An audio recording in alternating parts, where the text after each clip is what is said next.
दोस्तों जय हिंद जय भारत। मैं मदन लाल आज़ाद, संस्थापक संयोजक ठगी पीढ़ी जमाकर्ता परिवार और all India bike board taxi union. आज दिनांक 9 सितंबर 2022 को आपके समक्ष प्रस्तुत हूँ राजधानी दिल्ली से आप सबको एक बड़ी खबर बताने के लिए और आप सबके भुगतान की जो समस्या लंबित है उसका समाधान बताने के लिए। दोस्तों तमाम साथी इस पूरे वीडियो संदेश को ध्यान से सुनेंगे, गौर करेंगे ताकि आपको आपके भुगतान का मार्ग मिल सके, आपकी डूबी हुई रकम आपको जल्दी से जल्दी वापस प्राप्त हो सके। दोस्तों बहुत सारे यूट्यूबर, पत्रकार, ठगों के दलाल आपको दिन रात भ्रमित करने में लगे हुए हैं। इस भयंकर भ्रमजाल को तोड़ने का आपके पास केवल और केवल एक ही माध्यम है और वो है बट्स एक्ट 2019। आप तमाम लोगों ने मिलकर अगर बट्स एक्ट की अनुपालना सुनिश्चित कराने के लिए संघर्ष नहीं किया, अपने आवेदन अपने अपने जिलाधिकारियों को प्रस्तुत नहीं किए, तो आपका भुगतान अभी और सालों साल लंबित रहेगा। और यदि आपने तत्परता के साथ शीघ्रता से बट्स एक्ट 2019 के तहत अपने अपने भुगतान के दावे अपने अपने जिलाधिकारियों के यहाँ प्रस्तुत कर दिए तो निश्चित रूप से आपका पैसा 180 कार्य दिवस के अंदर अंदर आपको वापस मिल जाएगा। दोस्तों इस बात की गारंटी कानून देता है, जिस कानून को हमारी पार्लियामेंट ने सर्वसम्मति से जुलाई 2019 में बनाया था। अनियमित जमा योजनाएं पाबंदी कानून 2019 यही एकमात्र ऐसा कानून है जो आपके धन की वापसी की गारंटी प्रदान करता है, तमाम ठगों को जेल के सींचों में कैद करने की गारंटी देता है, तमाम ठग कंपनीज और क्रेडिट कोऑपरेटिव सोसाइटीज़ को बैन करने की गारंटी देता है। इसलिए अगर आप सबको अपना अपना पैसा वापस पाना है तो जल्दी से जल्दी बट्स एक्ट 2019 के तहत अपने अपने आवेदन अपने अपने जिलाधिकारियों के यहाँ प्रस्तुत करके अपने लंबित भुगतान की मांग करें। दोस्तों जैसा कि आप लोगों ने अखबारों में पढ़ लिया होगा, टीवी पर देख लिया होगा, हिंदुस्तान क्या दुनिया के इतिहास में एक ऐसा ठगी प्रकरण हुआ जिसमें हिंदुस्तान के 2 लाख से ज़्यादा सैनिकों को ठगा गया, उनके शरीर से खून निकालकर 62,100 यूनिट रक्त निकालकर विदेशों में बेचा गया, राष्ट्रभक्ति का ढोंग रच के देशभक्ति का उन्माद पैदा करके देश के वर्तमान 2 लाख सैनिकों को ठग लेना, उनका खून बेच देना हिंदुस्तान के लिए शर्मनाक घटना थी। दोस्तों और इस घटना के लिए, इस घटना के दोषियों को दंडित कराने के लिए, इस ठगी प्रकरण के पीड़ितों के धन की वापसी के लिए एक जबरदस्त लंबी लड़ाई हमने लड़ी और कल सीबीआई को बाइक बोर्ड टैक्सी स्कैम के तमाम मामलों की जांच सुपुर्द कर दी गई है। पिछले दिनों सुप्रीम कोर्ट ने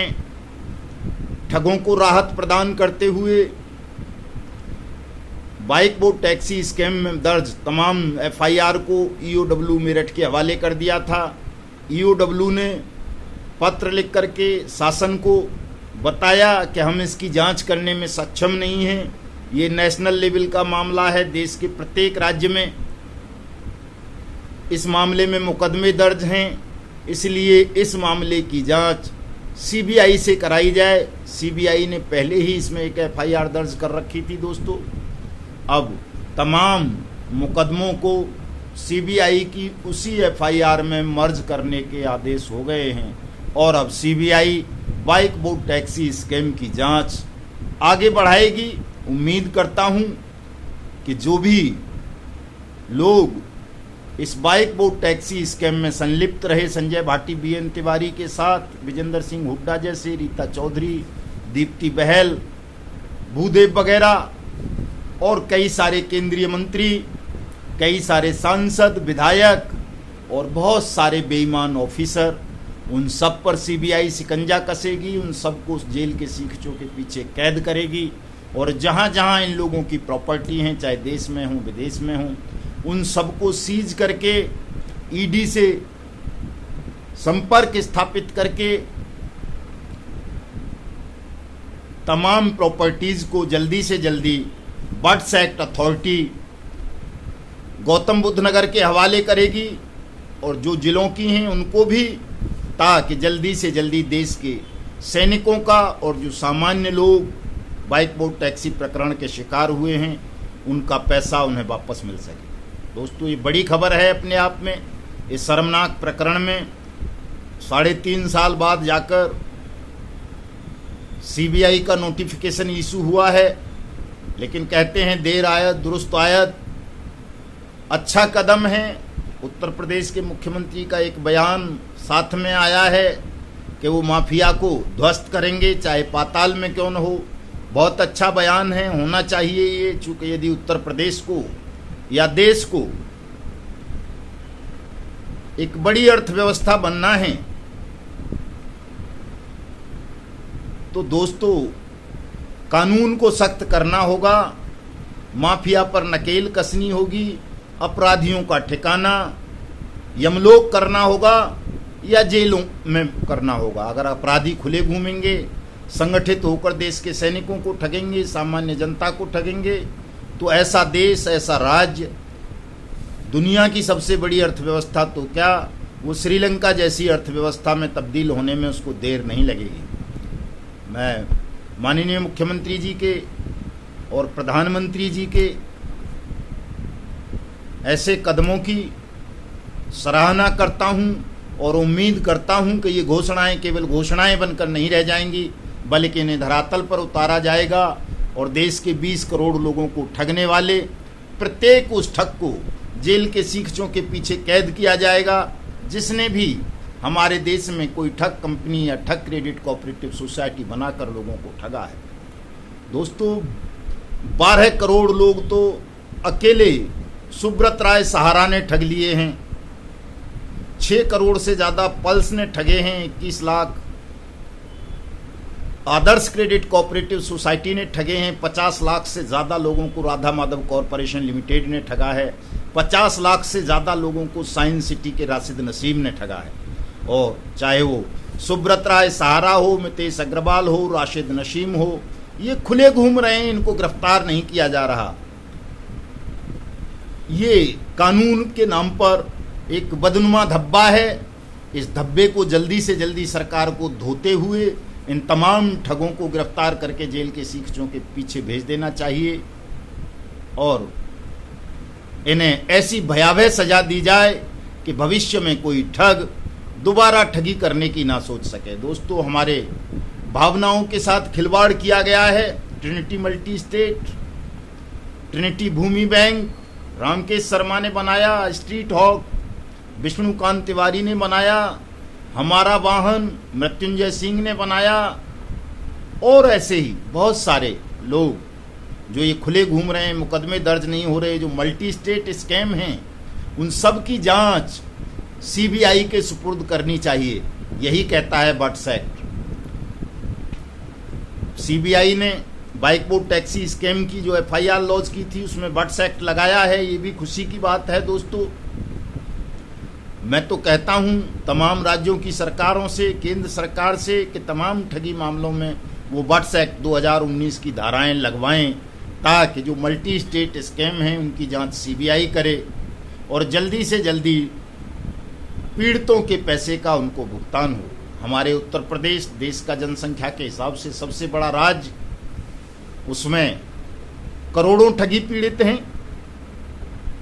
उन तमाम ठगी पीड़ितों को राहत प्रदान करने के लिए, उनके धन की वापसी के लिए उत्तर प्रदेश सरकार ने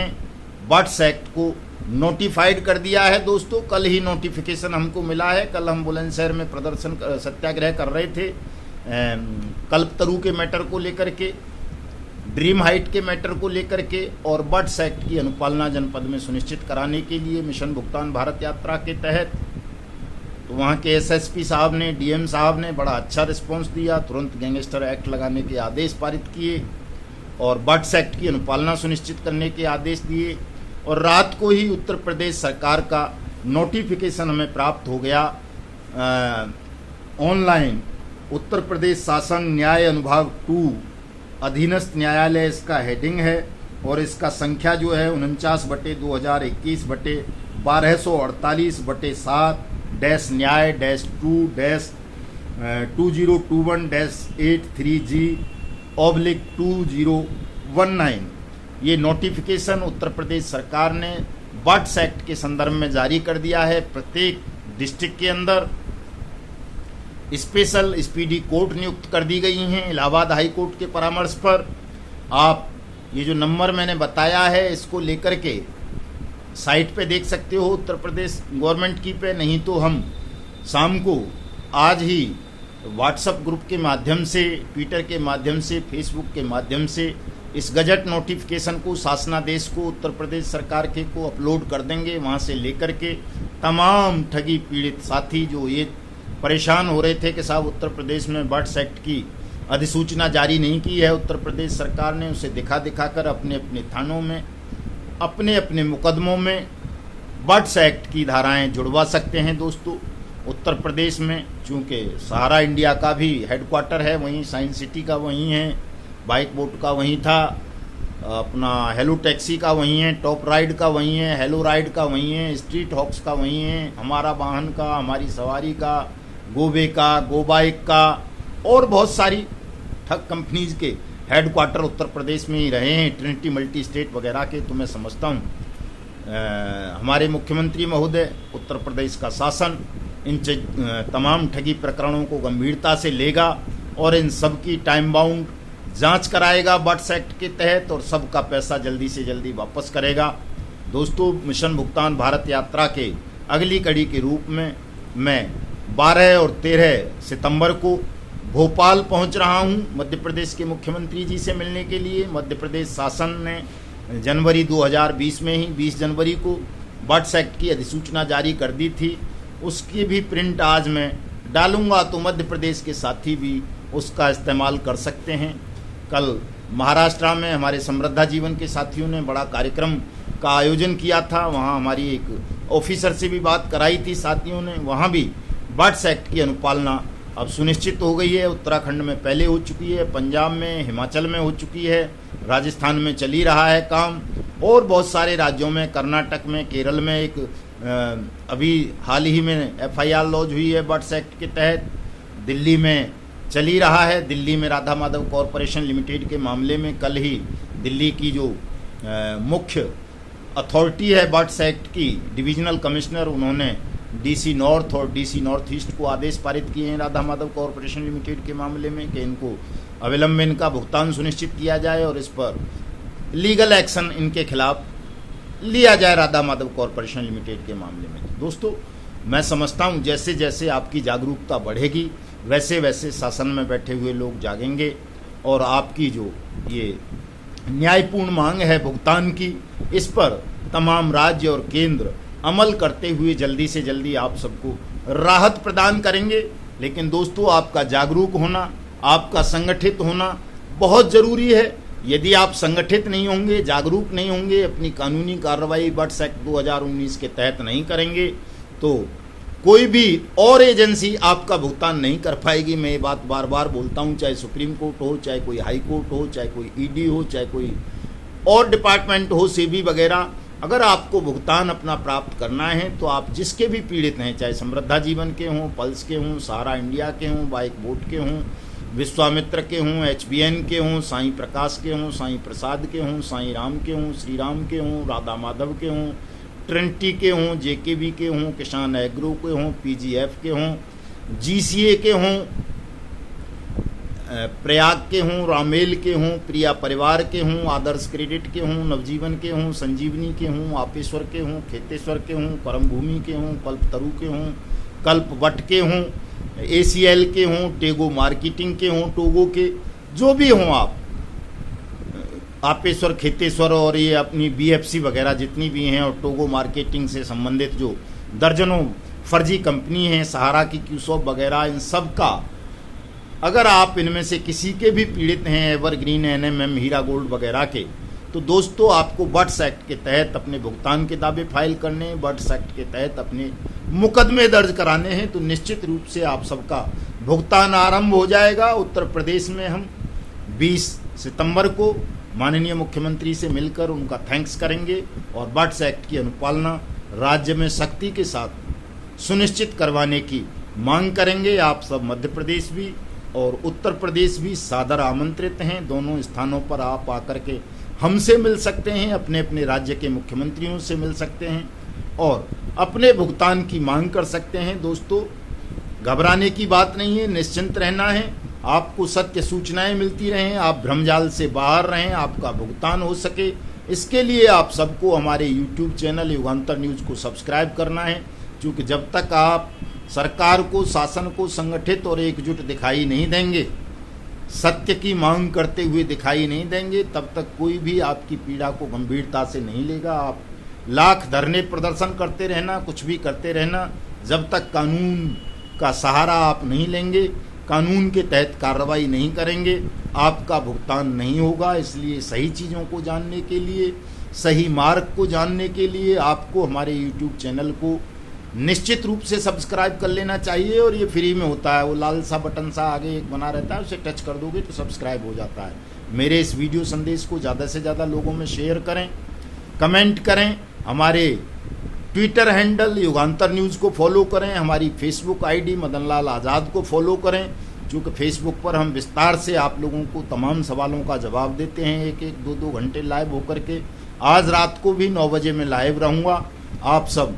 फेसबुक पर लाइव होकर अपनी अपनी समस्याएं मुझे बता सकते हैं। मिशन भुगतान भारत यात्रा के तहत अपने यहाँ कार्यक्रम आयोजित करने का समय भी ले सकते हैं। दोस्तों, जय हिंद, जय भारत।